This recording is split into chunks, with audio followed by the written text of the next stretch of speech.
दर्शकबिन नमस्कार। विशेष श्रृङ्खला एपी सेन्टरमा यहाँलाई हार्दिक स्वागत छ। आजको श्रृङ्खलामा पनि हामी राजनैतिक संवैधानिक कानुनी विषयको जटिलतालाई सुल्झन त यो बहसबाट के हुन्थ्यो र त्यसलाई केलाउने प्रचेष्टा गर्दैछौँ।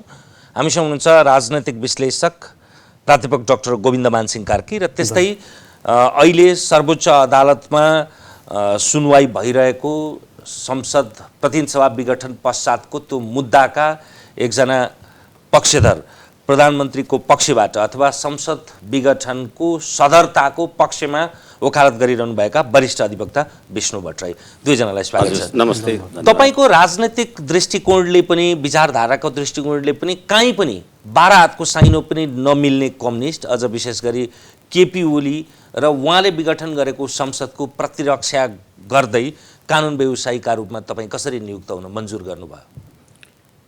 पहिलो कुरा त म कानुन व्यवसायी भएपछि मैले आफ्नो राजनीतिक निष्ठा अथवा मलाई कानुन व्यवसायी नियुक्त गर्ने मान्छेको राजनीतिक निष्ठासँगको साइनो हुँदैन, एउटा कुरा। र अर्को कुरा, म कानुन व्यवसायी भएपछि विधिको शासन, हालाकि म यो संविधान अथवा सङ्घीय लोकतान्त्रिक गणतन्त्र यिनीहरूको पक्षधर होइन, तर म संविधान र कानुनको क्षेत्रमा काम गरिराखेको मान्छे हुँदा अहिले संविधान निर्माताहरूकै बिचमा उहाँहरूले बनाउनु भएको संविधानकै बिचमा द्वन्द्व परेको छ भने होइन, अब यसमा मेरो पनि एक्सपर्टिज आवश्यकता छ भनेर उहाँहरूले ठान्नुभयो भने यसलाई त मैले कृतकृत्य ठान्नु पर्यो। यो राजनीतिक सौदाबाजी होइन। यसमा त्यही त उत्तरमै दुईटा प्रश्न तपाईँले आफै उठाउनु भयो। एउटा राजनैतिक विचारधारासँग यसको असम्बन्ध भए पनि कानुन व्यवसायीका रूपमा स्वतन्त्र पैरवी बहस पक्षधरता होला, त्यो व्यावसायिकताको कुरा भयो। तर फेरि जब संविधानको प्रश्न आउँछ त्यो अलिअलि राजनैतिक प्रश्न पनि हो। संविधान भनेको राजनैतिक दस्तावेज हो, राजनैतिक शक्ति सन्तुलनको लिखत हो एउटा। अनि दोस्रो चाहिँ यो व्यवस्था, यो राजनैतिक व्यवस्थाप्रति नै व्यवस्था भएको पात्रले फेरि यही व्यवस्था टिकाउने संविधानको एउटा पक्षमा बहस गर्दा होइन। The constitution itself is a political document, तपाईँले भन्नुभएको कुरा ठिक हो। तर यो संविधान बमोजिम प्रधानमन्त्रीले प्रतिनिधि सभाको विघटन गर्न पाउँछ कि पाउँदैन भन्ने प्रश्नमा मैले प्रधानमन्त्रीले यो संविधान बमोजिम प्रतिनिधि सभाको विघटन गर्न पाउनुहुन्छ भन्ने कुरा भने यसले संसदीय प्रजातन्त्र अथवा भन्नुहोस् न यो बेलायतको वेस्टमिनिस्टर सिस्टम लगायतका त्यो संवैधानिक राज संस्था, संसदीय प्रजातन्त्र, विधिको शासन जस्ता कुरामा प्रधानमन्त्रीले प्रतिनिधि सभाको विघटन गर्न सक्दैन भने र त्यो प्रतिनिधि सभा कुनै पनि अर्थमा कामयाब हुँदैन भने मैले प्रतिनिधि सभा विघटन प्रधानमन्त्रीले गर्न पाउनुपर्छ भन्ने कुरा भने त यो त संसारमा मान्य सिद्धान्तको कुरा हो। यहाँ केपी ओलीको राजनीतिक सिद्धान्त के छ, मेरो के छ, र भोलि यो मुद्दाको छिनोफानो हुँदा म निर्वाचनमा संलग्न हुँला नहुँला अथवा सर्वोच्च अदालतले प्रतिनिधि सभा पुनर्स्थापित गर्ला नगर्ला त्यो आफ्नो ठाउँमा छ। तर संसदीय व्यवस्थाको मूल्य मान्यता के हो भने मेजोरिटीले पार्लियामेन्ट डिजल्भ गर्न पाउँछ। यसै कारणले गर्दाखेरि अहिले प्रधानमन्त्रीले जुन प्रतिनिधि सभा विघटन गर्नुभएको छ र 274 को संसदमा 100 प्रतिनिधि सभामा 275 को प्रतिनिधि सभामा 174 को स्ट्रेन्थ जहाँ छ, अनि त्यो प्रधानमन्त्रीले म जनताको पपुलर विल लिन जान्छु भन्ने कुरा त्यो संवैधानिक हो भने संवैधानिक पनि हो, सैद्धान्तिक पनि हो। यो बढी सैद्धान्तिक विषय होला। यसमा अब यो हामी लसमसमा चर्चा गरौँला। संविधानको विषय, यसको निरूपणको विषय सर्वोच्च अदालतमा हुँदाहुँदै पनि सार्वजनिक डबलीका बहसहरूले अरूलाई लाभग्राही नै बनाउलान् आफ्नो अवधारणा बनाउनका लागि। त्यसैले त हामी यो बहस यसमा एउटा कुरा हामी निवेदन गर्न सक्छौँ अथवा छलफल गर्न सक्छौँ। यही संविधानको धारा 105 मा अदालतको विचाराधीन, न्यायिक निकायको विचाराधीन रहेको विषयमा त्यसभन्दा बाहिर अथवा संसदमा पनि छलफल गर्न पाइँदैन भनेर संविधान त बनाइएको छ। तर यो प्रतिनिधि सभा डिजल्भ भइसकेपछि पनि राष्ट्रिय सभाको बैठक त बस्यो। राष्ट्रिय सभाको बैठकमा राष्ट्रिय सभाका मान्य सदस्यहरू, केही साथीहरू वरिष्ठ अधिवक्ता पनि हुनुहुन्छ, उहाँहरूले नै संविधानको धारा 105 को प्रतिकूल काम कारबाही गर्नुभयो। यसै कारणले गर्दा यो संविधान कसले बनायो, कसरी बनाएर कति पालना भएको छ आफ्नो ठाउँमा छ, तर तपाईले पहिलो प्रश्न राख्दाखेरि जे जिज्ञासा राख्नुभयो त्यसको लागि मैले संसदीय मूल्य, मान्यता, परम्परा, सिद्धान्त, प्रजातन्त्र र विधिको शासनको लागि प्रधानमन्त्रीले प्रतिनिधि सभा विघटन गर्न पाउँछ भन्ने संवैधानिक मान्यताको लागि चाहिँ म एउटा कानुन व्यवसायीको रूपमा अहिले प्रधानमन्त्रीजीको प्रतिरक्षा गरेँ हुँ। र यो संविधानको व्याख्या विश्लेषणको वैधता, आधिकारिकता सर्वोच्च अदालतमा कानुन व्यवसायीले गर्लान्, तर त्योभन्दा इतरका क्षेत्रका विषयले पनि प्रशस्त मन्थन चर्चा गर्न पाइन्छ। तपाईँ राजनीतिक शास्त्री हुनुहुन्छ, इतिहासको अध्येता हुनुहुन्छ, उहाँले गरेको तर्कसँग संविधानका अमुक धाराहरूलाई टेकेर कसरी प्रतितर्क, प्रतिरक्षा, समर्थन के गर्न सकिन्छ?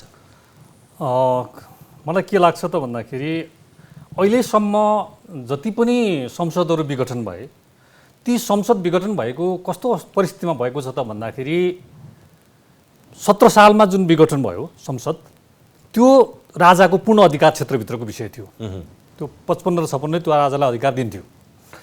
अब 47 सालमा भएको व्यवस्था अनुसार जम्मा तपाईलाई 6 पटक संसद विघटनका घटनाहरू भएका छन्। पहिलो पटक 47 को संविधान अनुसार गिरिजाप्रसाद कोइरालाले 2051 सालमा संसद विघटन गरे र त्यसअनुसार निर्वाचन भयो। 52 सालमा सबभन्दा ठुलो पार्टी मनमोहन अधिकारीले विघटन गरे, सर्वोच्चले त्यसलाई स्वीकार गरेन। 54 सालमा सूर्यबहादुर थापाले विघटन गरे, राजाले प्रतिनिधि सभाको बैठक बोलाए, विशेष अधिवेशन बोलाए, त्यो पनि भएन। त्यस पछाडि 55 साल मङ्सिरमा गिरिजाप्रसाद कोइरालाले विघटन गरे, राजाले विशेष बैठक बोलाए, त्यो पनि भएन। तर पुसमा नयाँ सरकार गिरिजाप्रसाद कोइरालाकै नेतृत्वमा बनिसकेपछि त्यसले घोषणा गरेको मध्यावधि निर्वाचन हो, 10 महिना अगाडि भएको त्यो जुन निर्वाचन, त्यो चाहिँ निर्वाचन सम्पन्न भयो 56 साल वैशाखमा। र अब त्यस पछाडि आएर त्यो निर्वाचन सम्पन्न भइसकेपछि बहुमतमा आएको नेपाली कांग्रेस नेतृत्वमा रहेको शेरबहादुर देउवाको सरकारले 59 साल के अरे जेठ 8 गतेका दिन अर्को विघटन गर्यो र त्यसलाई पनि स्वीकार गरियो। तर त्यो निर्वाचन हुन सकेन। माओवादी आन्दोलन पछि गएर त्यसलाई रिइन्स्टेट गरियो 63 साल। त भनिसकेपछि हामी के देख्छौँ त भन्दाखेरि 47 साल पछाडि 6 पटक के अरे चाहिँ भएको विघटन भएको अवस्था, तर त्यो हुँदामै चुनाव चाहिँ हुन खालको परिस्थिति भनेको 3टा, एउटा चाहिँ हुन नसकेको, 2टा चाहिँ भएको।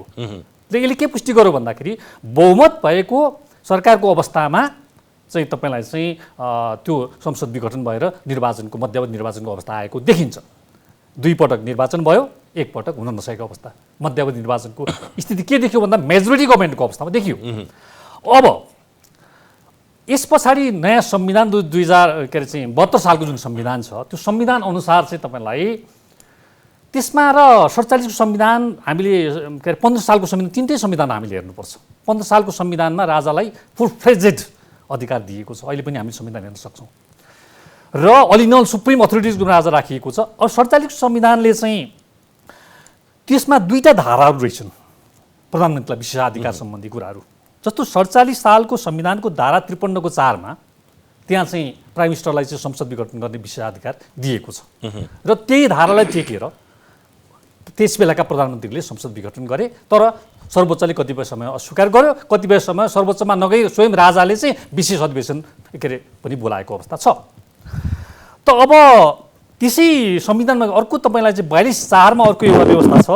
त्यसमा के भनेको छ त भन्दाखेरि यदि मेजोरिटी गभर्मेन्ट बन्न सकेन, हङ पार्लिमेन्टको अवस्था आयो भने, एउटा कुनै व्यक्तिलाई प्राइम मिनिस्टर बनाइयो भने त्यसले विश्वासको मत लिन सकेन, अर्कोले पनि लिन सकेन भने त्यो स्थितिमा चाहिँ त्यो के छ भन्दाखेरि चाहिँ संसद विघटन गर्न सक्ने छन् राजाले, सरकार प्रमुखले, राष्ट्र प्रमुखले भन्ने कुरा त्यहाँ उल्लेख छ। 2टा प्रावधान छ।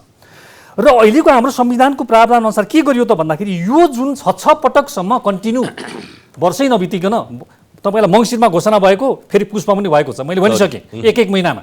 त्यसरी संसद विघटनका गतिविधि महिनै पछि भयो भने यो मुलुक कतातिर जान्छ? सायद संविधानविदहरूले, राजनीतिज्ञहरूले यो कुरो महसुस गरे होलान् कि उनीहरूले स्थायित्व र स्थिरताको लागि सायद यो निर्णय गरे होलान् भन्ने मलाई लाग्छ। र त्यही अनुसार यिनीहरूले अहिले यो तपाईँलाई चाहिँ 42/4 को व्यवस्था 47 को अनुसार चाहिँ त्यो अनुसारको अनुकूलको निर्णय गरिएको छ। तर 53/4 को व्यवस्था अहिले गरिएन। दुईटा व्यवस्था 47 को सालमा थियो, तर अहिले आएर दुईटा मध्ये एउटा मात्रै व्यवस्था राखिएको छ जुन चाहिँ 42/4 सँग मेल खानेछ है। यदि बन्न सकेन गभर्मेन्ट भने त्यसले गर्ने भनेर। अब तपाईँलाई यो यसमा सरकारको बनाउने कुरा गर्दाखेरि एउटा कुरा म बताउँछु। अहिलेको निर्णय कसरी भएको छ त भन्दाखेरि 76(1) र 7 को कुरो गरिएको छ। म प्रश्न हुन चाहन्छु यस विषयमा। 76(1) को अनुसार चाहिँ मेजोरिटी गभर्मेन्ट सबभन्दा ठुलो पार्टीको सरकार बन्ने व्यवस्था छ र त्यो सरकार बन्यो। यदि बन्न सकेन भन्ने त्यो अवस्था छैन भने 2 वा 2 भन्दा बढी दलहरू मिलेको दोस्रोमा जान्छ। यदि त्यो अवस्था आएन भने 30 दिनभित्र त्यसले मेजोरिटी सिद्ध गर्न सकेन भने तेस्रोमा जान्छ, धारा 3 मा जान्छ। त्यसमा भनेको सबभन्दा ठुलो पार्टी त्यसले पनि यदि गर्न सकेन भने चौथोमा जान्छ। त्यसले 30 दिनभित्र त्यसलाई चाहिँ प्रमाणित गर्नुपर्छ। यदि त्यो भएन भने बल्ल तपाईँ 5 मा हुनुहुन्छ। म के भन्न चाहन्छु त भन्दाखेरि यो देशको प्राइम मिनिस्टरले संसद विघटन गर्न सक्छ, त्यो बेला सक्छ जुन बेलामा ऊ 2 वा 2 भन्दा बढी दलहरूसँग मिश्रित भएर मिलेर ऊ चाहिँ प्राइम मिनिस्टर बनेको हुन्छ र धारा 5 अनुसार उसको चाहिँ प्राइम मिनिस्टरसिप मा आएको हुन्छ र उसले चाहिँ धारा 6 अनुसार यदि बहुमत सिद्ध गर्न सकेन भने सो त अब समाप्त भयो। अब संसदले विभिन्न प्रक्रियाहरू गर्दाखेरि सकेन, जम्मा 30 तीनटा सरकारलाई 30 दिनको समय हुन्छ, कम्तीमा 90 दिन कम्तीमा पार गरिसकेपछि तेस्रो दर्जाको त्यो चाहिँ 2/3 सरकार 2/3 दुई पटक हुन्छ।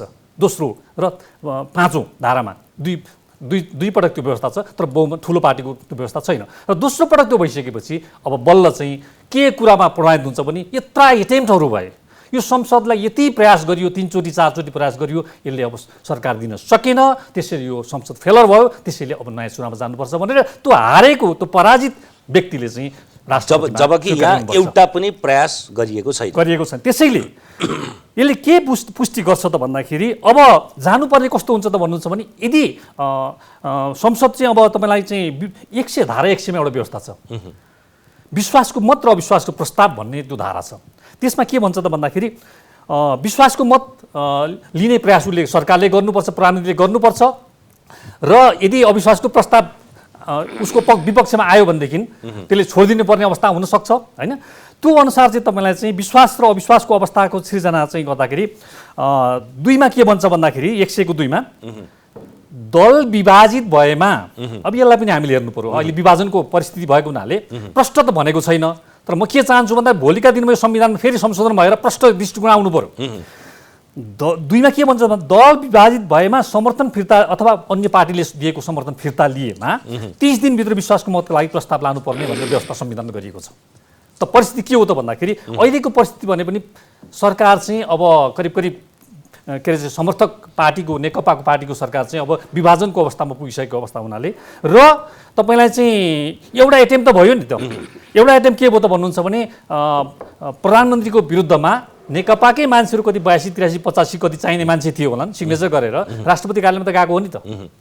र संविधानको त्यो धारा एक्टिभ हुनुपर्ने उहाँले जुन लानुभयो धारा त थुप्रै छन्। यहाँ धारा कस्तो भन्नुहुन्छ भने कतिपय धाराहरूको चाहिँ अब अर्थविहीन भए र एउटै धारा अध्यादेशको धारा जुन छ, यो धारा 114 को अध्यादेशको धारा जुन छ, त्यो धाराले कति कुरालाई खत्तम पारिदियो भन्नुहुन्छ भने संविधान संशोधनको धारा 2074 पनि कोल्याप्स गर्नुपर्ने के त भन्दा संविधान संसद जस्तो संवैधानिक परिषदको जुन कुरा छ त्यसमा जुन निर्णय चेन्ज गर्ने त्यो 284 मा व्यवस्था भएको संविधान परिषदको व्यवस्थालाई तपाईँलाई चाहिँ क्यान्सल गर्ने हो भने त्यसमा परिवर्तन तपाईँ चाहनुहुन्छ भने तपाईँ कहाँ जानुपर्छ त भन्दाखेरि 114 के अरे चाहिँ संविधान संशोधनको धारा 274 मा जानुपर्छ।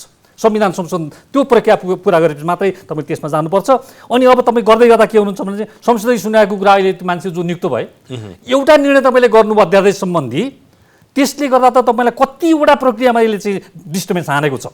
जस्तो भनौँ प्रधान न्यायाधीश, सर्वोच्चका प्रधान न्यायाधीश जो चाहिँ संवैधानिक परिषदका सदस्य हुनुहुन्छ र उहाँले त्यसलाई स्वीकार गरे जस्तो अनुमोदन गरे जस्तो प्रधानमन्त्रीको निर्णयलाई उहाँले अनुमोदन अनि त्यहाँबाट फेरि मैले बारम्बार भन्ने गर्छु, प्रधान न्यायाधीश लगायत अन्य मान्छेहरूको नियुक्ति गर्दाखेरि पार्टीको राजनीतिक दलका मान्छेहरू यहाँ पठाइएका हुन्छन्। र अहिले हिसाब किताब गणितीय कुरा हुन्छ कि हुँदैन त यो निर्णय गर्ने सन्दर्भमा? विष्णु सर, तपाईँ मुसुमुसु हाँस्दै हुनुहुन्थ्यो। कानुनको संविधानको कुरा एकजना राजनैतिक विश्लेषकले प्राध्यापकले गरिरहँदा होइन, त्यो रोइरहनुभन्दा हाँसेको राम्रो नि, किनभने त्यो राजनीतिज्ञहरूले बनायो होला भनेर मैले बुझ्नु पर्यो। तर यो हालाकि यो बहस विवादको विषय हो। सबभन्दा पहिलो कुरा त हामीले संविधानको धारा 76(1) बमोजिम प्रधानमन्त्रीले संविधानको धारा 76(7) प्रयोग गरेर विघटन गरे र संविधानको धारा 85(1) बमोजिम यो संविधान बमोजिम अगावै विघटन भएमा बाहेक प्रतिनिधि सभाको कार्यकाल 5 वर्ष हुन्छ भनेर भनिएको छ। भनेदेखि अब 76(1) बमोजिमको प्रधानमन्त्रीले संविधानको धारा 100 को उपधारा 1 बमोजिम, मसँग संविधान छ हामी हेर्न सक्छौँ, 1 बमोजिम उहाँले कार्यवाही गर्नु पर्यो भने भाषै छ प्रधानमन्त्रीले कुनै पनि बखत आफूमाथि प्रतिनिधि सभाको विश्वास छ भन्ने कुरा स्पष्ट गर्न आवश्यक वा उपयुक्त ठानेमा प्रधानमन्त्रीलाई तैँले ठान्नै पर्छ भनेर तपाईँ भन्न पाउनुहुन्छ। ठानेमा विश्वासको मतका लागि प्रतिनिधि सभा समक्ष प्रस्ताव राख्न सक्छ भनेपछि मसँग 174 को स्ट्रेन्थ छ। अहिले पनि ठिक छ, बाहिर राजनीतिक रूपले दुईटा खेमा आदि इत्यादि त्यो एकजना केपी ओली र अर्को 3 जना ल भएको मान्छेहरू पुष्पकमल दाहाल ल, माधव नेपाल ल, झलनाथ खनाल ल भएर ल भनेर जे गरिराख्नु भएको छ। अहिले पनि निर्वाचन आयोगले भन्छ नेकपाको संवैधानिक संसदीय दल विभाजन भएको छैन। संसदीय दल विभाजन भएको छैन भने अब मैले प्रतिनिधि सभामा विश्वासको मत मलाई लागेमा तपाईले लाग्नै पाउनुपर्छ होइन। तर म अहिले 174 लाई प्रतिनिधित्व गर्छु, विवाद भएन। अब 2 को कुरा जहाँसम्म छ एकचोटि हामी हेर्न सक्छौँ, प्रधानमन्त्रीले प्रतिनिधित्व गर्ने दल विभाजित भएमा वा सरकारमा सहभागी दलले आफ्नो समर्थन फिर्ता लिएमा दुईटै अवस्था छ छैन। अनि 7 को कुरा गर्दा 5 को कुरा गर्दा जसले मेजोरिटी पाउन सकेन, क्यों पाउन सकेन, 30 दिनभित्र चाहिँ प्रतिनिधि सभामा विश्वासको मत लिएन भने विघटनमा जाने भनेर भन्या छ। ए बाबा, जसले प्रतिनिधि सभाको बहुमत प्राप्त गर्न सक्दैन त्यसले चाहिँ प्रतिनिधि सभा विघटन गर्न पाउँछ अरे? जसको क्षमतै छैन, औकातै छैन, बहुमतै छैन। ए म चाहिँ लगभग 2/3 छु, म त्यत्रो शक्तिशाली, मैले चाहिँ म चाहिँ पपुलर नेपाली जनताको राजकीय सत्ता र नेपाली जनताको सम्प्रभु सत्तालाई त प्रतिनिधि सभा मार्फत त म 2/3 प्रतिनिधित्व गर्छु नि। त्यही कुरा तपाईले भनेकै कुरालाई 47 सालको संविधान र 72 को संविधानको तुलनात्मक रूपमा डाक्टर कार्कीले भनेकै म त्यो धारा नै 53(4) ठिकै छ भन्नु परेन। एउटा 53(4) अर्को 42(4). 42(4) को प्रावधानलाई चाहिँ 72 को संविधानले दोहोर्यायो, 53(4) को प्रावधानलाई स्थान दिएन। हो, तपाईले के भन्नुभयो संविधानको धारा 58 मा ल प्रधानमन्त्रीलाई विघटनको अधिकार छैन भनेर भन्नुभयो। संविधानको धारा 58 मा तपाईले के भन्नुभयो भने प्रदेशको स्थानीय सरकारको आदि इत्यादिको अधिकार क्षेत्रभित्र रहेन रहेछ भने अवशिष्ट अधिकार चाहिँ सङ्घको हुन्छ भनेर तपाईले लेख्नुभयो। अब अवशिष्ट अधिकार अन्तर्गत के हुन्छ? कानुन र संविधानमा नलेखेका बाँकी भएका कुराहरू त्यो प्रयोग गर्ने कुरा भनेर तपाईले लेख्नुभयो। अब एकछिनलाई मान्नुहोस्, संविधानको धारा 273 को उपधारा 8 त्यसले के भन्यो भने सङ्कटकालको अवस्थामा पनि प्रतिनिधि सभा विघटन गर्न सकिन्छ भनेर भनेको छ। सङ्कटकालमा प्रतिनिधि सभा विघटन गर्नलाई को त्यो 67(5) को त्यो अल्पमतको प्रधानमन्त्री आउँछ कि भइराखेका प्रधानमन्त्रीले डिजल्भ गर्छ? र अझै अर्को कुरा के हो भनेदेखि हामीले शासकीय स्वरूप भनेर के भन्यौँ? बहुलवादमा आधारित लोकतान्त्रिक। बहुलवाद भनेको त बहुमतीय प्रणाली हो नि, प्लुरालिजममा आधारित। र फेरि अहिले के हो भनेदेखि एउटा अदालतमा चलिराखेको कुरा आदि इत्यादि भने पनि अहिले नेपाली काङ्ग्रेस यो संविधान बमोजिम चाहिँ प्रतिकूल गतिविधि भयो भनेर सर्वोच्चमा आएको छैन, मधेसवादी दल आएको छैन। नेकपा सत्ताधारी दलको एउटा घटक पुष्पकमल दाहालजी अथवा माधव नेपालजी, झलनाथ खनालजीहरूको त्यो घटक देवप्रसाद गुरुङजीको नाउँबाट र अरू पिआइएल वकिलहरूको तर्फबाट आए भन्दा बाहेक अरू कोही पनि चाहिँ यो प्रतिनिधि सभा विघटन चाहिँ असंवैधानिक भयो भनेर आइराखेको छैन। यसै कारणले अब प्रधानमन्त्रीलाई यो गर्नुपर्छ भनेर कहाँ लेख्या छ भनेर भन्नुहुन्छ। मैले अवशिष्ट अधिकारको कुरा गरेँ। ल, अवशिष्ट अधिकार चाहिँ संविधानमा रहेछ, त्यो त मान्नुभयो। अधिकार चाहिँ छ, प्रयोग गर्ने अधिकारी चाहिँ हुँदैन। प्रयोग गर्ने अधिकारी बिनाको अधिकार हुन्छ? कसले प्रयोग गर्छ त्यो? अब यसो छ, यसमा के छ भन्दाखेरि हिजो संविधानमा 47 संविधानमा प्रधानमन्त्रीको विशिष्ट अधिकारलाई चाहिँ खासै संसद विघटन गर्नुको अधिकारलाई चाहिँ स्पष्टसँग लेखिएको छ र अहिलेको संविधानमा चाहिँ संसद विघटन गर्नुभन्दा अगाडि प्राइम मिनिस्टर कुन पोजिसनमा हुनुपर्छ भन्दाखेरि 2 वा 2 भन्दा बढी दलहरूले बनेको र त्यो धारा 5 अनुसार बनेको प्रष्ट।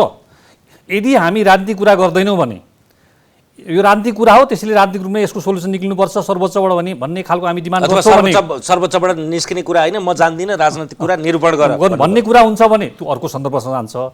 संविधानमा लेखेको कुरा के हो र त्यो अनुसार निर्णय हुन्छ, सर्वोच्चले त्यो कुरा गर्छ भनेर सायद वकिलहरूले त्यहाँनिर चाहिँ आफ्नो निवेदन पेश गरेका होलान् र त्यसले त त्यसका ऐन दफा धाराहरू त राम्रैसँग केला होला नि त, होइन? त्यो अवस्थामा तपाईँलाई चाहिँ अहिलेको संविधानलाई मैले पनि साधारण इतिहासको विद्यार्थीले पढ्दा पनि म के प्रश्न देख्छु त भन्दाखेरि 76 को 5, 6 र 7 सक्रिय भएको अवस्थामा मात्र यो देशमा संसद विघटन सम्भव छ। यो कुरो म प्रश्न भन्न चाहन्छु यहाँलाई।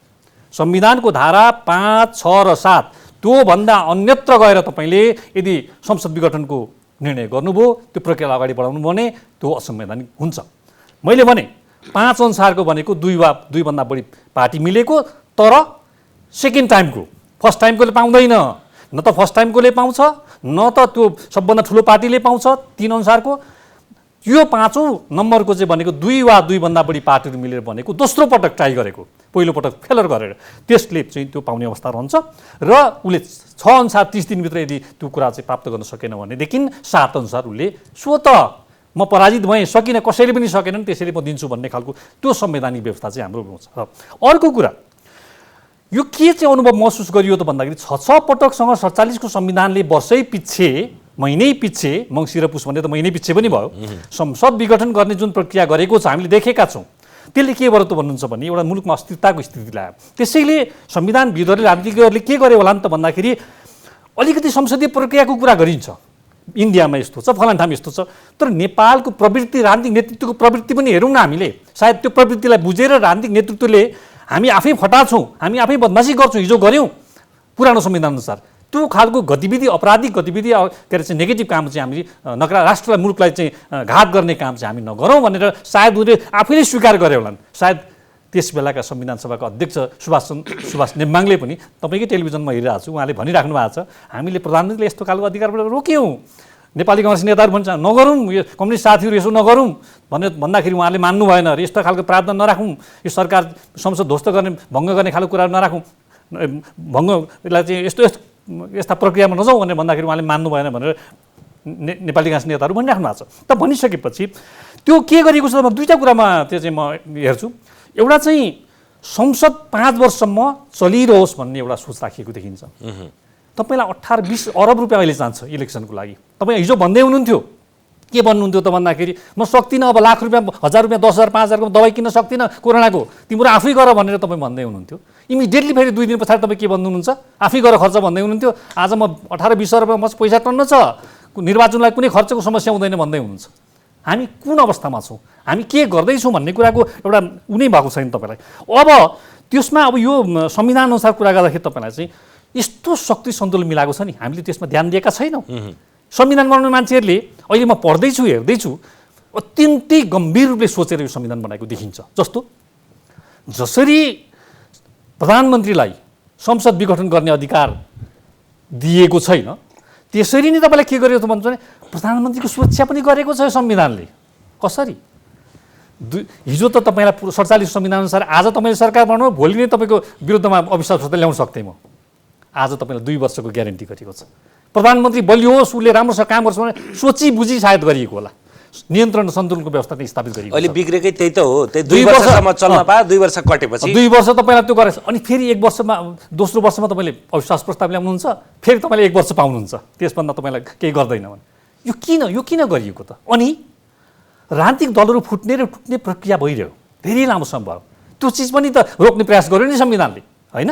अब तपाईँलाई चाहिँ त्यो ऐनहरू बनाएर 40 अब यता पार्टीतिर पनि 40, तपाईँलाई चाहिँ अनि 60-40 संसदीय दलमा पनि 40, दुईटैमा 40 चाहिन्छ, संसदीय दलमा पनि र केन्द्रीय समितिमा पनि तपाईँलाई 40 भनेको त त्यो त गाह्रो कुरा हो नि त पार्टी फुटाउनलाई। त्यो यस्ता यस्ता प्रावधान राखेर गर्न खोजियो के त भन्दाखेरि पार्टी पनि नफुटुन्, हत्तपत्त अस्थिरताको स्थिति लिन ल्याओस्, सरकारले प्राइम मिनिस्टरले मनपरीसँग संसद भङ्ग नगरोस् र संसदले प्राइम मिनिस्टरलाई वर्षेनी महिनै पछि हटाउने, खारिज गर्ने त्यस्तो खालको निर्णय गर्न नसकोस्। सबैलाई एक किसिमको स्थायी र स्थिरताको रूपमा चाहिँ राख्ने यो संविधानले प्रयास गरेको छ भने यो संविधान त्यति गलत त हो जस्तो मलाई लाग्दैन। संविधानको सैद्धान्तिक गलत असलतिर नजाउँ, यही डाक्टर गोविन्दमान सिंह कार्कीले उठाएको मात्रै होइन, धेरैले उठाएको विषय, तपाईहरू जस्ता संसद विघटनको सदरको पक्षका वकिलहरू बाहेकले भन्ने गरेको र त्यति बेला संविधान निर्माता सुभाष चन्द्र नेम्बाङ भनौँ, अग्नि खरेलजी भनौँ, अधिकांश विधायकको सार्वजनिक रूपमा भएका उद्घोष चाहिँ प्रधानमन्त्रीले जति बेला चाह्यो त्यति बेला संसद विघटन गर्न सकिने प्रावधानलाई हटायौँ, त्यो प्रावधान राखेनौँ, जसका कारणले अब यो स्थिरता चाहिँ प्रवर्धन हुने सेतु बन्यो भनेर भनेको कुरा के त हो। त्यसैले गर्दाखेरि अब पहिले विधायिकाको मनसाय, विधायकको मनसाय। अहिले पनि सम्मानित सर्वोच्च अदालतमा संवैधानिक इजलासमा त 5 जना न्यायाधीशहरू हुनुहुन्छ। 5 जना न्यायाधीशहरू यो मुद्दा सुनिसकेपछि त उहाँहरूको ठिक छ, फैसला गर्ने टाइममा कसैले के भन्नु होला, कसैले के भन्नु होला, कसैले के भन्नु होला, तर कङ्क्रिट कुरा चाहिँ के हुन्छ भने जब फैसला जे आउँछ त्यो चाहिँ सर्वोच्चको फैसला हुन्छ। भने जस्तै हिजो तपाईँ संविधान सभामा बसेर के कुरा गर्नुभयो, के कुरा गर्नु भएन, त्यो विधायकको मनसाय हो, त्यो विधायिकाको मनसाय होइन। त्यसैले विधायिकाको मनसाय चाहिँ अब यो लिखित संविधानबाट हेर्नु पर्यो। त्यसकारणले यो संविधानले अवशिष्ट अधिकार कार्यकारिणीलाई किन दियो भनेदेखि प्रधानमन्त्रीजीले प्रतिनिधि सभा विघटनको आधार र अरू धेरै कारणहरूका अतिरिक्त मेरो आफ्नै राजनीतिक दलबाट असहयोग आदि इत्यादि जे गरियो, हर्स ट्रेडिङ गरियो, अब कुरा गर्दा अलिकति अप्रिय होला, एउटा अध्यक्षले अर्कोलाई 19 पृष्ठ लामो अपराध पत्र दर्ता गर्नुभयो, अर्को अध्यक्षले अर्को अध्यक्षलाई 38 पृष्ठ लामो अपराध पत्र दर्ता गर्नुभयो। दुईटै नेपाली जनताले हेर्ने हो भने त 2/3 बहुमत दिएर पठाएको सरकारको हैसियत के रहेछ। अब अहिले हिजो मात्रै निर्वाचन आयोगले निर्वाचन खर्च बापत 7,07,94,80,000 रुपियाँ माग गरेको छ। अहिले भ्रष्टाचारका कुरा गर्ने हो भने त बाबुराम भट्टराईजीले भन्नुभयो कि यो बुढी गण्डकी प्रोजेक्टमा त 3वटा वर्तमान र भूतपूर्व प्रधानमन्त्रीले 9 अर्ब खाए भनेर भनेको छ। अहिले पैसाको चिन्ता गर्छौँ हामी संसदीय प्रजातन्त्रका कुरा गर्छौँ, जनताको राजकीय सत्ता र सम्प्रभु सत्ता निर्वाचन मार्फत निश्चित हुन्छ भन्छौँ, अनि त्यहाँबाट घरमा हात्ती पालेको छ, अनि बोको पाले जस्तो एकमुठी घाँस लगाएर हालिदिएर हात्ती बज्छ त। यसैले आवधिक निर्वाचन भनेको र संविधानको प्रस्तावनाले तपाईँले आवधिक निर्वाचन भन्नुभयो, अनि आवधिक निर्वाचन भनेको 5 वर्ष हो भन्ने हो भने त यो संविधान बमोजिम धारा 85(1) भन्दैछु, यो संविधान बमोजिम अगावै विघटन भएमा बाहेक प्रतिनिधि सभाको कार्यकाल 5 वर्षको हुन्छ। अब फेरि के भनेदेखि संविधानको धारा 78 मा कि प्रतिनिधि सभाको चाहिँ कार्यकाल बन्यो अनि राष्ट्रिय सभाको चाहिँ पदावधि बन्यो। राष्ट्रिय सभाका सदस्यहरूको पदावधि 6 वर्ष हुन्छ अनि प्रतिनिधि सभा सदस्यको चाहिँ कार्यकाल बन्यो। अनि प्रतिनिधि सभाका सदस्यको पदावधि किन भनेन? किनभने बिचमा त्यो विघटन पनि जहिले पनि जान सक्छ। अहिले रिट हाल्नु भएको छ, म त 5 वर्षै जनताको चाहिँ नेता हुन पाउनुपर्ने, मलाई त यो तल र माथि पो गर्यो भने तपाईलाई प्रतिनिधि सभाको धारा 85(1) बमोजिम अगावै विघटन भएमा बाहेक तपाईँ 5 वर्ष जागिर खाएको हो तपाईँले। यसकारणले गर्दाखेरि यो राष्ट्रिय सभा जस्तो स्थायी पदावधि किन लेखेन? किनभने अगावै विघटन हुन सक्छ। अगावै कसरी विघटन हुन सक्छ? यो संविधान बमोजिम, यो संविधान बमोजिम अवशिष्ट अधिकार। यत्रो धेरै संविधानको कुरा भयो कि ठ्याक्कै लो भनिदिनु त कुन धाराले चाहिँ तपाईलाई विघटन गर्ने अधिकार दिन्छ? मलाई शासकीय स्वरूप धारा 57 हेरेरै भन्यो भने ठिक हुन्छ भन्ने कुरा चाहिँ गर्न खोज्या। शासकीय स्वरूप धारा 74 नेपालको शासकीय स्वरूप बहुलवादमा आधारित बहुदलीय प्रतिस्पर्धात्मक सङ्घीय लोकतान्त्रिक गणतन्त्रात्मक संसदीय शासन प्रणाली हुनेछ। संसदीय शासन प्रणाली भने के हामीले अघि हाम्रो डाक्टर साहबले प्रोफेसर साहबले भनेअनुसार हामीले 47 को संविधानको धारा 54 आदि इत्यादिको कुरा गऱ्यौँ, 53(4) को कुरा गऱ्यौँ। त्यसमा त प्रधानमन्त्रीले विघटनको सिफारिस चढाएपछि श्री 5 बाट प्रतिनिधि सभा विघटन गर्न सकिबक्सनै छ भनेर लेखा छ। अब अहिले यहाँ सक्ने र नसक्ने प्रश्न छैन। त्यसै कारणले फेरि हामीले 75 मा के भन्यौँ, नेपालको कार्यकारिणी अधिकार यो संविधान र कानुन बमोजिम मन्त्री परिषदमा निहित हुनेछ भनेपछि अब तपाईले कहाँ देखाइदिनु त धारा विघटन हुने? कि त तपाईले 47 को संविधानको 53(4) जस्तो त्यो संसद विघटन हुने प्रावधान हुनु हो। त्यसैले मैले भने संसदीय शासन प्रणाली भनेपछि के भयो? संसदीय शासन प्रणाली होइन, हाम्रो सुधारिएको संसद हो। अरि जस्तो हामी संविधान हेरेर भनौँ न, सुधारिएको संसदीय शासन प्रणाली छ यहाँ? व्याख्या एकछिन हो। त्यसैले गणतन्त्रात्मक संसदीय शासन प्रणाली हुनेछ। अनि गणतन्त्र संसदीय शासन प्रणाली भारतमा छैन गणतन्त्र। यसै कारणले गर्दाखेरि र फेरि के भने 174 को 275 को पार्लियामेन्टमा 174 को प्रधानमन्त्री जब म हुँ भने अब मैले 76 मा 2 वा 2 भन्दा बढी दल खोज्नु पर्यो। मैले 3, 4, 5 बमोजिम लार्जेस्ट पार्टी खोज्नु पर्यो। 76 म भएपछि मेरो विकल्प अर्को के हुन्छ?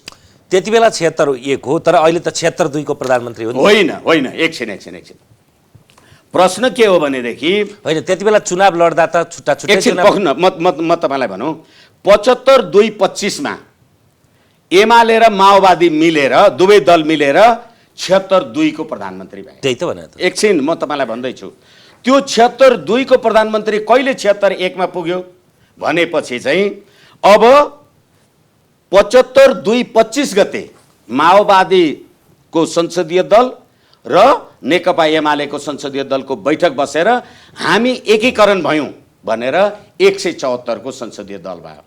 भनेपछि अब संविधानले त भनेन नि 2 को थियौ तिमी 1 मा चढ्न पाउँछौ भनेर त लेखा छैन, तर 2 को थियो 1 मा चढ्न पाए नि। लेख्दैमा हुन्छ, तपाईँले यो त लेख्नु भएको छैन त संविधानमा। त्यसो हो भने त अहिले प्रधानमन्त्री केपी शर्मा ओली 174 को चाहिँ संसदीय दलको नेता होइन भनेर भन्न सकिन्छ?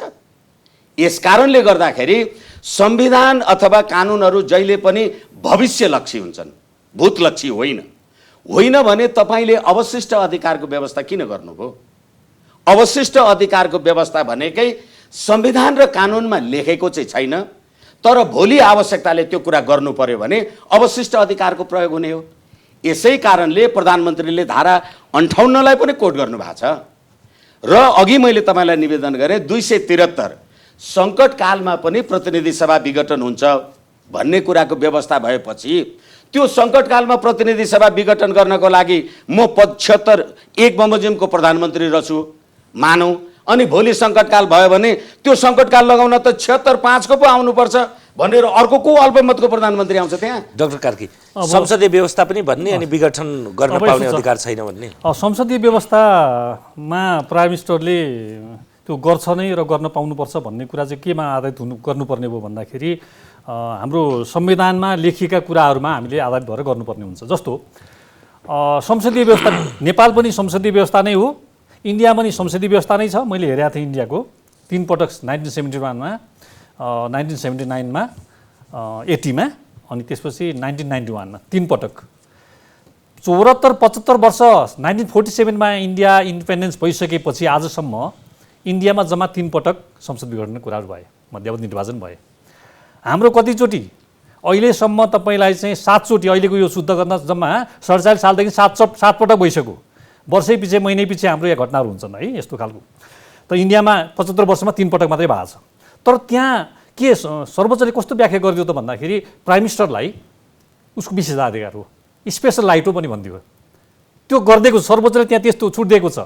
त्यहाँ फुल फ्लेजेड अब त्यहाँ चाहिँ त्यो अधिकार चाहिँ युज गर्न सक्छ, तर त्यहाँ त्यो चिज गर्दैन।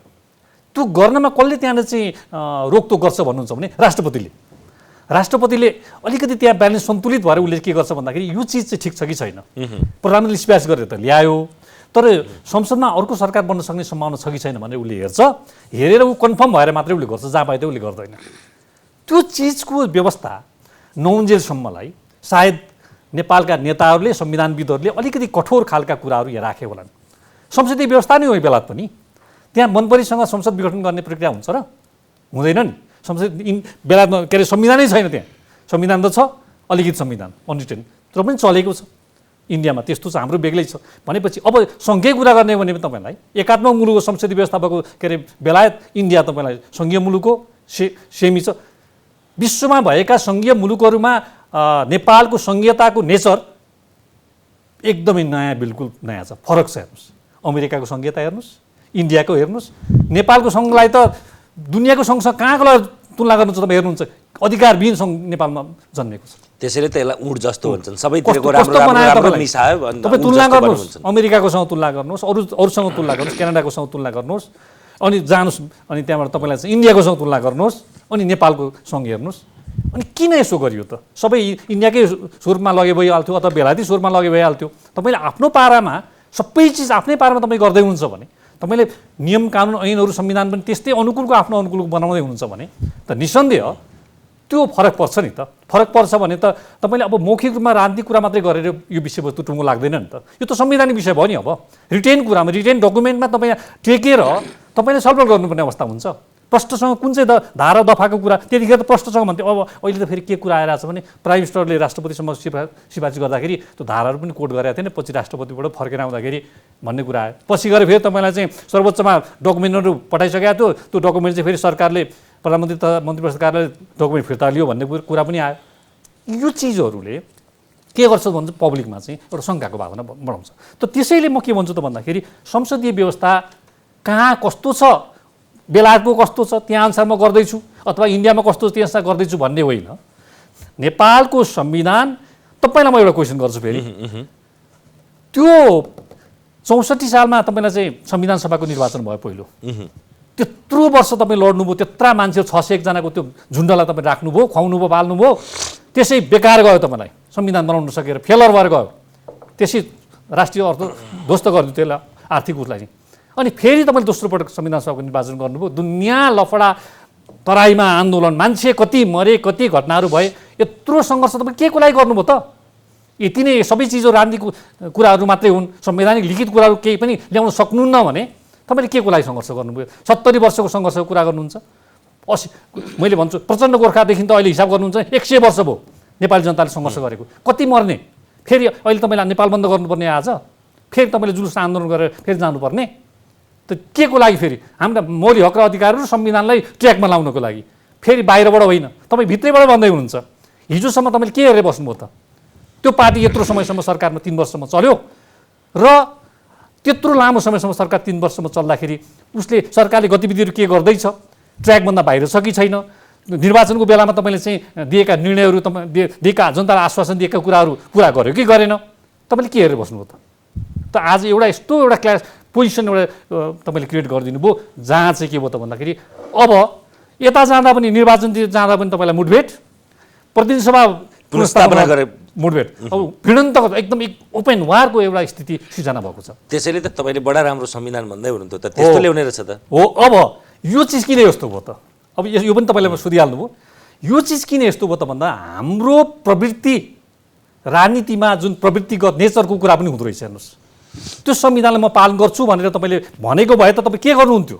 मैले अझै पनि भन्छु, यदि तपाईँलाई चाहिँ मेरा साथीहरू गए, अब बाहिर गए, मलाई समर्थन यिनीहरूले दिन छोडे, मेरो विपक्षमा गए भनेर तपाईँलाई लाग्छ भने, यदि तपाईँले छाती छामेर तपाईँले भन्नुहुन्छ भने के गर्नुहुन्छ भने तपाईँ चाहिँ एकचोटि म टेस्ट गर्छु नि त विश्वास मत लिएर, धारा 100 को 2 अनुसार 2 अनुसार म एकचोटि टेस्ट गरेर ट्राई गर्छु, त्यसपछि अनि भएन भने हेरौँला भन्नुहुन्थ्यो नि त।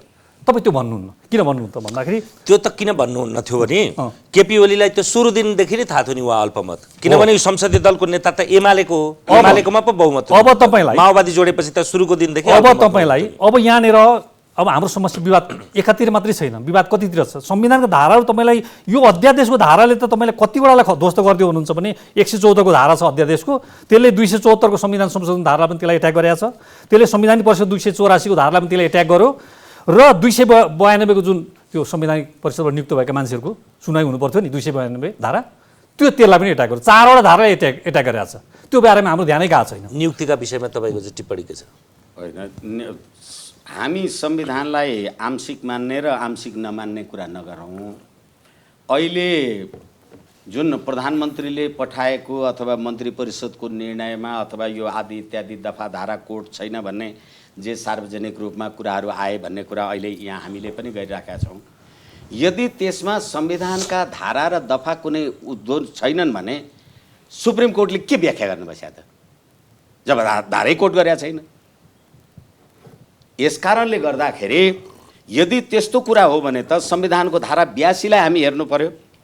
नेपाल सरकारबाट स्वीकृत नियमावली बमोजिम नेपाल सरकारको कार्यविभाजन र कार्य सम्पादन हुन्छ। उपधारा 1 अन्तर्गतको नियमावलीको पालन भयो वा भएन भन्ने प्रश्न कुनै अदालतमा उठाउन सकिने छैन। अदालतले सबै कुरामा संविधानको व्याख्या र विश्लेषण गर्न नपाउने रहेछ नि। त्यसै गरेर राज्यका निर्देशक सिद्धान्तहरू पनि सरकारद्वारा पालना भयो कि भएन भन्ने अदालतमा प्रश्न उठाउन पाइँदैन भने, जे पनि होस् अदालतमा प्रश्न उठेको छ भनिसकेपछि अब त्यहाँ संविधानको धारा लेखे कि पँधेरा लेखे यसको अर्थ भएन। र अब राष्ट्रपतिको कुरा गर्दाखेरि तपाईँले हामी डबल स्ट्यान्डर्डको कुरा नगरौँ न। राष्ट्रपतिलाई तपाईँले के भन्नुभयो भनेदेखि राष्ट्रपतिले नेपालको राष्ट्रिय एकताको प्रवर्धन गर्नेछ, राष्ट्रपतिले नेपालको संविधानको पालन र संरक्षण गर्नु राष्ट्रपतिको कर्तव्य हुनेछ। राष्ट्रिय एकताको प्रवर्धन गर्दाखेरि राष्ट्रपतिले कहीँ स्वविवेक प्रयोग गर्न पाउँछ? प्रधानमन्त्रीको सिफारिस मन्त्री परिषद कार्य सञ्चालन नियमावलीको बारेमा तपाईँले संवैधानिक परीक्षण गर्न पाउनुहुन्न। अनि प्रधानमन्त्रीले सिफारिस गरेको कुरामा राष्ट्रपतिले तलमाथि भन्न सक्नुहुन्न। जस्तो कि उपधारा 1 बमोजिमको अधिकारको प्रयोग वा कर्तव्यको पालना गर्दा यो संविधान वा संघीय कानुन बमोजिम कुनै निकाय वा पदाधिकारीको सिफारिसमा गरिने भनी किटानी साथ व्यवस्था भएको कार्य बाहेक राष्ट्रपतिबाट सम्पादन गरिने अन्य जुनसुकै कार्य मन्त्री परिषदको सिफारिस र सम्मतिबाट हुनेछ। त्यस्तो सिफारिस र सम्मति प्रधानमन्त्री मार्फत पेश हुन्छ भनेपछि अब होइन यो सम्मति ठिक छ कि छैन, म त प्रचण्डजीलाई पनि सोध्छु, होइन म शेरबहादुर देउवालाई पनि सोध्छु भन्ने राष्ट्रपतिलाई अधिकार छ। अब अहिले यो तपाईँ नियुक्तिवाला कुरा हामीले अहिले प्रश्न उठायौँ।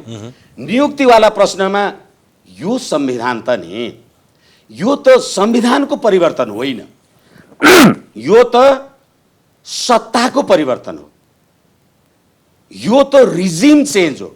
हामीले राजतन्त्रबाट गणतन्त्र आयौँ, धर्मनिरपेक्ष सापेक्षबाट निरपेक्षमा आयौँ, एकात्मकबाट सङ्घीयतामा आयौँ।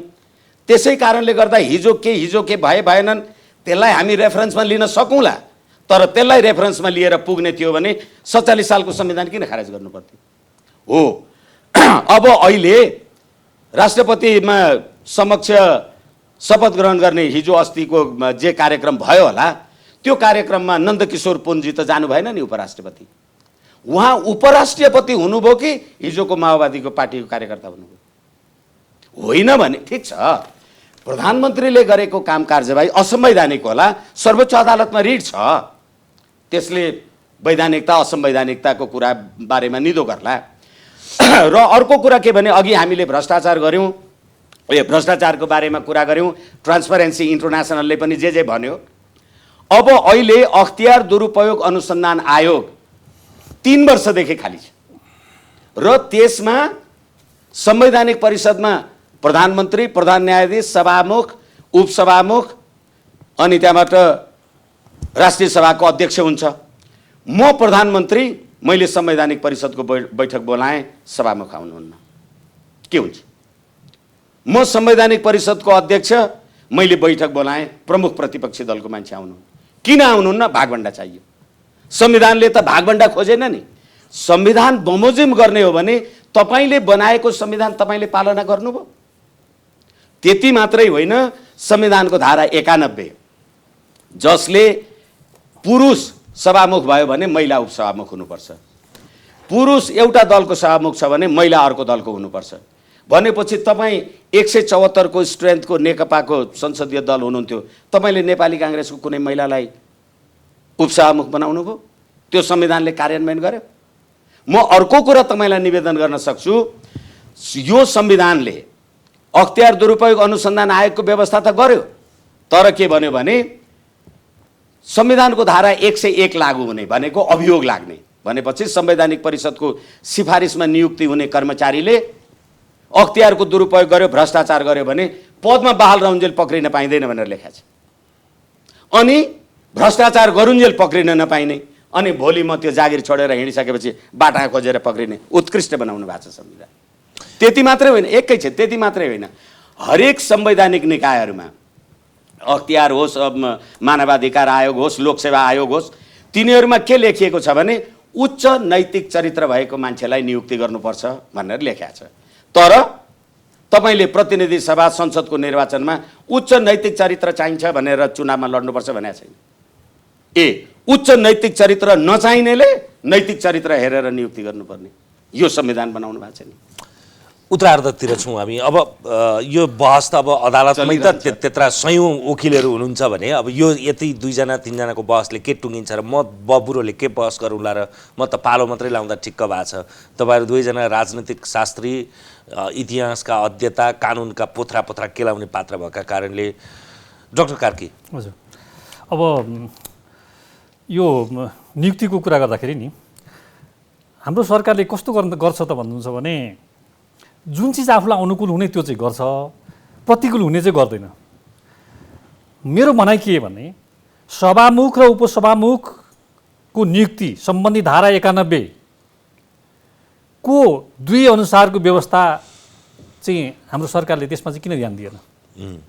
सभामुख र उपसभाको नियुक्ति, उपसभाको सिट त खाली भएको कति निकै महिना भयो होइन, वर्षौँ भयो। शिवमाया छोडेदेखि आफूलाई के फाइदा हुन्छ? विपक्षी दलको मान्छे आउँछ होइन, महिला पनि आउने भयो, विपक्षी दलको मान्छे आउँछ भनेर खाली राखेको त होला नि। तर तपाईँलाई 4 मा के भन्छ त भन्दा 91 को 4 मा त्यो अनुपस्थितिमा के अरे सभामुखको अनुपस्थितिमा उपसभामुखले हेर्ने र सभामुखको के अरे आचरणको बारेमा यदि हुने छलफल बैठकमा त्यसको सभाध्यक्ष कसले गर्ने भन्दाखेरि उपसभामुखले गर्ने भन्ने व्यवस्था गरिएको छ। त्यो चिज चाहिँ के जरुरी थिएन वर्षौं दिनसम्म? यो त साझा प्रश्न हो नि विष्णुजी, पनि फरक मात्र। अब यसरी अब तपाईलाई यो विघटनको यो कुरा गर्दाखेरि, नियुक्तिको कुरा गर्दाखेरि त्यसरी नियुक्ति गरिसकेपछि तपाईँलाई चाहिँ यो के अरे चाहिँ 252 अनुसार सुनवाई पनि भएन, त्यो त संवैधानिक व्यवस्था होला नि त। अब यहाँ यो अध्यादेशको व्यवस्था कस्तो छ भन्दाखेरि नेपालको संविधानले प्रधानमन्त्रीलाई अध्यादेश जारी गर्ने व्यवस्था त गरेको छ, तर त्यो अध्यादेश त पेश गर्ने ठाउँ त संसद हो नि त। त्यो अध्यादेश के आफैमा पूर्ण छ? त्यो अध्यादेश प्राइम मिनिस्टरले बोलिसकेपछि त्यो समेत त्यसको सम्पूर्ण प्रक्रिया पुरा हुन्छ?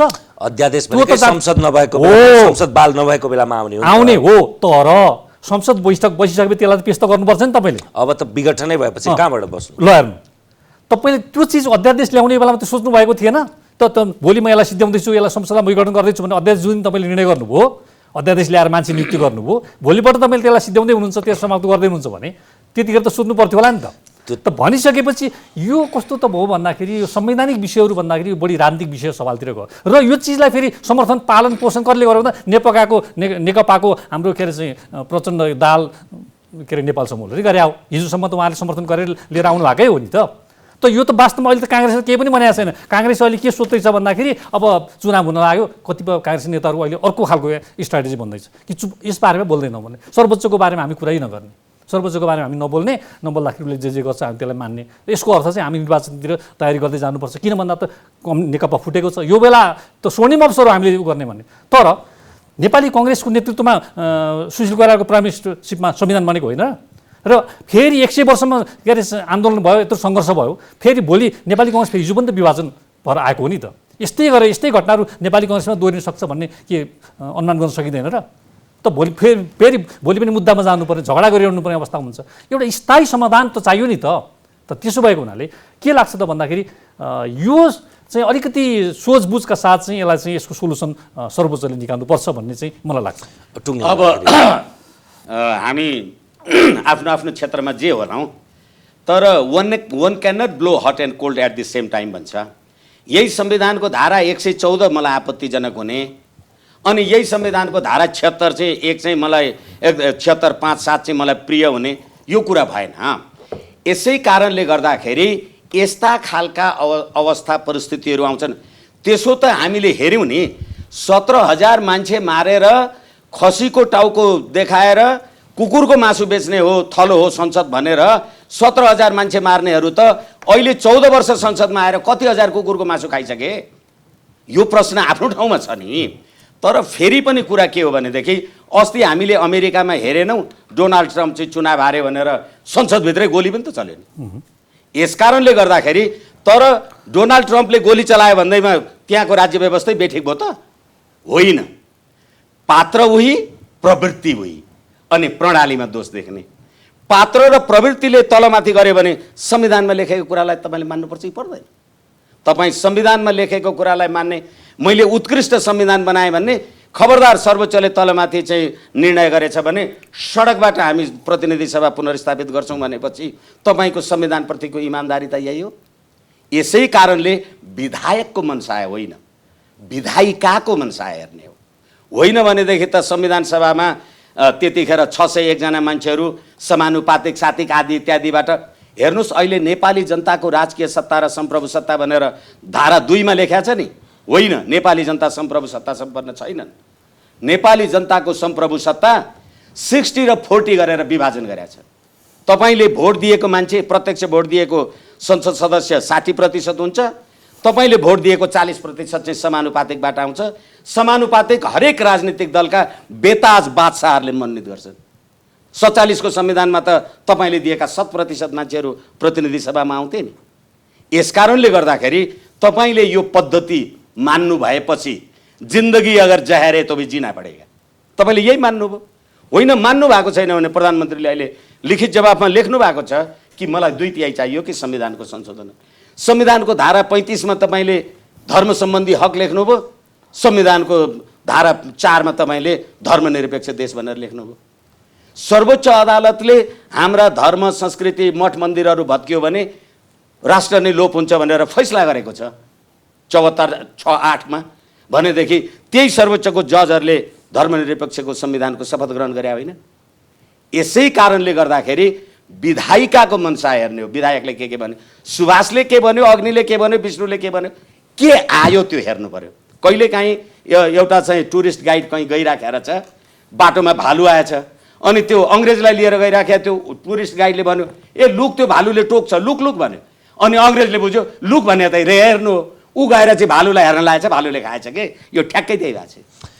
हस् टुङ्ग्यौँ, समय र संवादका लागि धन्यवाद यहाँलाई। हस्, मलाई पनि बोलाएर मेरा कुरा राख्ने अवसर दिनुभयो। एपी न्युज यात्रालाई बहुत हार्दिक धन्यवाद, नमन, प्रणाम।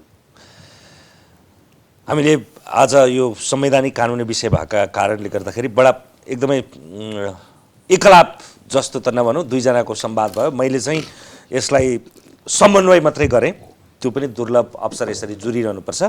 हामीसँग हुनुहुन्थ्यो वरिष्ठ अधिवक्ता विष्णु भट्टराई र राजनैतिक विश्लेषक प्राध्यापक डाक्टर गोविन्दमान सिंह कार्की। आजलाई एपी सेन्टरको यो विशेष श्रृङ्खला यति नै। हेर्दै रहनुहोला AP1। नमस्कार।